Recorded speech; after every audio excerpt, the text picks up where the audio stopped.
Hello and welcome to Leaders of Tomorrow, India's largest platform for entrepreneurs. We're putting the spotlight on the tourism sector tonight, talking about the impact the pandemic has had and what you as an entrepreneur in the tourism or hospitality space can look forward to. I'm Sunanda Jayasilan. Let me introduce our guest tonight. First up is Rohit Kapoor, CEO OYO India and South Asia, Ritu Mehrotra, Country Manager India, Indonesia, Maldives and Sri Lanka at Booking.com.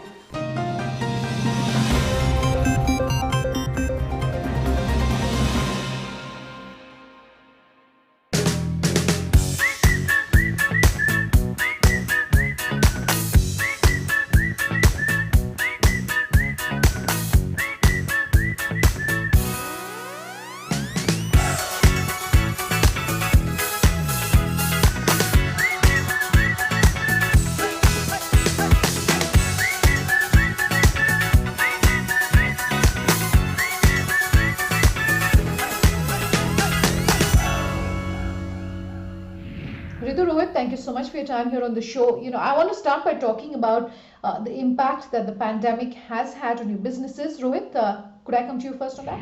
Thank you, Sunanda, for having me on this show. What I will say is that it has not been all bad, right? Because that's the general perception that it's all been bad, business has been bad, travel is down. Honestly, I think there are two, three things which have really been super impactful here because all of us have been literally forced by the environment to make changes in a ways we may not have made in normal times, right? So first, the acceleration of technology and product thinking in every organization, including OYO. The deep understanding and close connect with customers because trends have changed literally by the week. It's been very dynamic. Third is on the partner ecosystem. I think this has been a huge lesson in survival first and then growth together on how established organizations and small hotels and all of our partners came together to beat what should have been absolutely catastrophic year for us, but actually is turning out to be a fairly resilient year and now a resurgent year, actually. First of all, thanks for having me, Sinanda, on the show.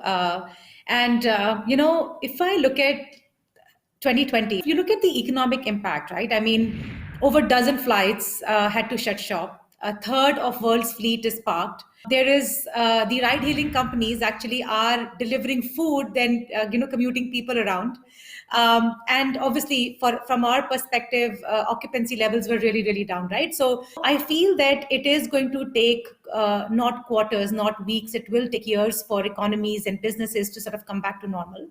At the same time, I also feel that any calamity or a challenge like that also pushes us to think differently and alternatively, and I think that's what we have done as well, right? And we see that in our businesses. One thing that I'm very, very passionate and proud about is that this pandemic has taught us the actions that we have on the environment and on sustainability has taken the forefront. And I'm somebody who checks pollution literally every day, every hour sometimes when it's situations like these in Delhi. So we realize that the kind of impact humankind is having on countries. Number two, I also agree that the technology, the way we saw it versus what we are today, and the consumption of technology has gone far beyond where it was. And I think it will only get accelerated from here. So I think, it just pushes us to think differently. And that's where I would say that, those were some green shoots, if I may put it. Ritu, you were talking about food delivery by ride aggregators, and that brings me really to the point of innovation. Rohit, offline, you were talking about sub trends. What sort of sub trends are we really seeing when it comes to the tourism? I'll say in terms of travel and consumption of hotels and homes, there are specifically in India, I'll say there are three very, very fascinating trends which we are witnessing. One is, I think this is the seasonality of travel is being evened out because travel used to be a very peak summer, peak winter, uh, peak wedding kind of consumption seasons. Today, like I have traveled with my family where kids have done school, I have done work, and we were on vacation, or we were at least somewhere outside home in the hills in a actually a home somewhere there. Now, that has opened up possibilities in terms of how frequently travel can happen. in disproportionate ways. During the COVID, we've turned hotels into isolation centers. We've turned hotels into housing police staff, into housing, all kinds of use cases which were never existed. Like we are working with tons of production houses, right, to cater to their bubbles that they are trying to create while they're shooting films. Okay, so innovation, because the demand was low, so teams went out and explored every bit of possibility in how idle real estate can be utilized for our partners, right? And that forces one to think in directions which you never thought about. The trader from Ludhiana who has to come to, let's say, Delhi to for trade or for partner discussions is traveling again. The toll operating company which is putting up new toll roads, those people are traveling again. So there's a lot of activity which is started in the core sectors. Then fourth is clearly digitization, because everybody today is becoming more and more comfortable with just downloading an app and getting on with stuff on their own, because they have been and cross category impact happens. So when during the lockdown, people had to order groceries online, so it brought millions and millions of first to internet, first to an app customers onto digital platform. And once they come, they realize that it's quite simple actually. And you, if you can order groceries, you can do travel as well. Ritu, globally, you've come out with a list of predictions as far as travel is concerned for 2021. Can you run our viewers through those top 4 to 5 key trends that you're seeing? Sure, Sananda. So I would say that, we realize that how safety and cleanliness has taken the forefront, right? And there was a time when, we would look at price. Well, that's still the case, but if you look at the broader scheme of things, I think safety, sanitization, and that trend I feel will continue. Just to give you an example, we did a survey, as you mentioned, 77% people said that will be the top of their mind when they're when they're booking their next vacation. And just to let you know, we have about 800,000 listings in India, and over 85-90% of them have actually opted for, safety and sanitization protocols, right? That could include food safety and social distancing norms and so on. That's number one. Number two would be, we talk about value, and I think people will continue to seek value even in the next year. But that value definition changes a little bit. So far we were talking about what kind of discounts are available, and those were the conversations. However, people have started to realize the importance of flexibility that is available as well, right? If I have booked a ticket and if I want to cancel it last minute, will I have the option to do that? So that's why, we came up with flexible one-day cancellation policies at booking.com, where our users can feel safe. And if, in a situation where things are not going in the direction they should be, you can actually cancel it anytime. Next, I think I did touch upon a little bit as well, sustainability has taken the front seat as well. We are looking at a trend where people are seeing that, what is the kind of sustainable norms that, hotel partners are using, right? Which could be single-use plastic, how you're taking care of your laundry and so on and so forth. And, it's very interesting, a lot of people do not understand or can relate to when you come up with sustainable features.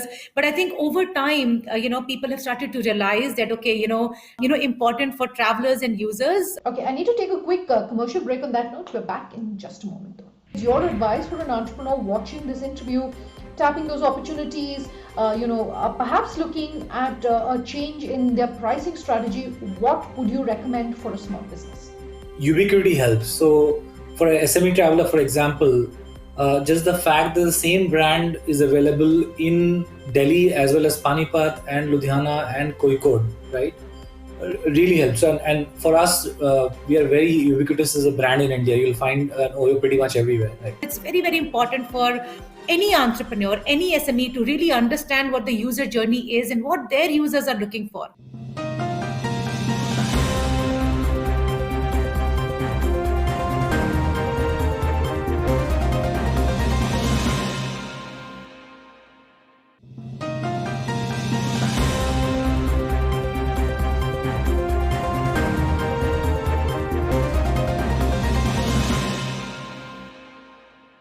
Welcome back. You with us here on Leaders of Tomorrow, and tonight we're talking about the tourism industry.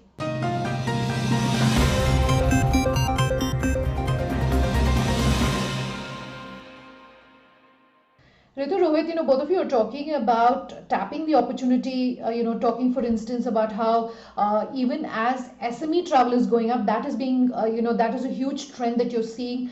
You're also slashing prices really to try and stay competitive. So my question to you really is your advice for an entrepreneur watching this interview, tapping those opportunities, perhaps looking at a change in their pricing strategy. What would you recommend for a small business? Yeah, I think, look, there are two or three things that we believe in which have helped. One is that ubiquity helps. So, for a SME traveler, for example, just the fact that the same brand is available in Delhi as well as Panipat and Ludhiana and Kozhikode, right? Really helps. And for us, we are very ubiquitous as a brand in India. You'll find an Oyo pretty much everywhere, right? Second thing is what Ritu mentioned earlier was around flexibility. So, same day cancellation. We have a same day cancellation policy where you can cancel up to 9 a.m. on the check in date, right? This is fairly unique in the travel industry because the conventional wisdom is that you pay penalties or lock in there. Now, today, people are deciding late their travel and also want enormous flexibility because things are sometimes outside their control. So, really designing for handling both the customer aspirations as well as the anxiety of that situation is very important. And third thing I'll say is, especially in times which are changing so rapidly, Okay. just staying connected at the leadership level. It's not good enough to outsource a survey to an agency. So what we have been continuously doing is the top 200 leaders in the company, almost by design, are talking to customers and partners every week, and seeing how things are changing and quickly changing patterns. So one simple thing, like really simple but effective, we in about October we saw that when we talked to our customers, they often were quite confused about state regulations regarding travel, and B, often were had wrong impressions of saying I need this test or when it was not needed, or I can just walk in when the actual registration was needed. So we quickly put together a section on the website, on the app. You can go and check it out, where you're traveling to any state in India, uh, and last updated information is available. As simple as that. Putting a tab below that saying, even if you still have more queries, just call us. We'll help you with information. Whether you book with Oyo or not, secondary. Sure. But we want to help you with clarity, because these are times where there's enormous confusion around, right? So, and this has come because we kept talking to the customers every week, and we did not believe that the last month's survey was good enough. No, I quite echo Rohit's thoughts as well, that customer centricity has been at the center stage for even booking.com. And I'll give you some examples and how quickly. And I think being nimble in these situations sort of is also extremely important. And that's one of the learnings, Sananda, as well, that we had. But, we realized early on that our book windows, the time people book for their vacation or holidays is shrinking. So that shrunk dramatically. However, we realized that our stay windows were going up. Now look at this, right? The average urban household in India is 1200 square feet. Now if you have to stay there, and now you can work from anywhere. So why would I want to be in my four walls of home? I would rather go somewhere else and actually enjoy the place. And therefore we started to see that our stay window started to go up. So very, very quickly we took out weekly, monthly rates that people were comfortable going and renting a villa. So we have alternative accommodations, we call it, where we have homestays, villas, beach homes, etc. And those are the properties we saw that they started to gain a lot of momentum, because they were the ones where you were secluded with your families alone, and stay windows started to go up significantly. So that's number one, because now you can work from anywhere. And we were talking about hybrid work models, and I think that is going to be reality for a long period of time. So I think that trend is not going to change very, very quickly. That's number one. Number two, we also realized that a large amount of data is with the bigger companies. So therefore, we launched a program that's we call it Building with Our Partners, where we have started to give them access to their user patterns, what the book windows look like, where these users are coming from, and deeper analytics there as well. So that's the other thing that we changed in the business model.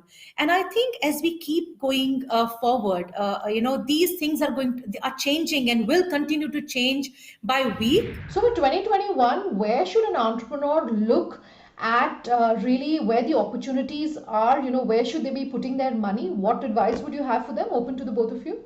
Sunanda, from my side, if I were to take this question and say, treat it a little narrowly, say, how should, let's say, small hotels, homes, or entrepreneurs starting out think about their businesses? I know this will sound self-serving, but I truly believe partnership with a technology-led brand is the way forward in the world, right? I'll say that for three simple reasons. One is, and the pandemic has actually accentuated and illustrated that beautifully, because one, we were able to pass on very quick feedback on sanitization standards, partnership with Unilever, quickly onto thousands of hotel partners. Now, as an individual hotel, it's slightly tough to do. You can do it, but you have to discover it everything yourself. Second is, today data and understanding consumer trends is the future of your business, and that is a primary role platforms like us, or companies like our brands like us play, right? Where we just don't send customers to you or create demand. We give you so much insight on what kind of customers came, which kind of customers are repeating with you, what are they saying about you, are they liking this feature or not liking that feature. Information has so much value, right? And again, to create that data backbone individually is very difficult, right?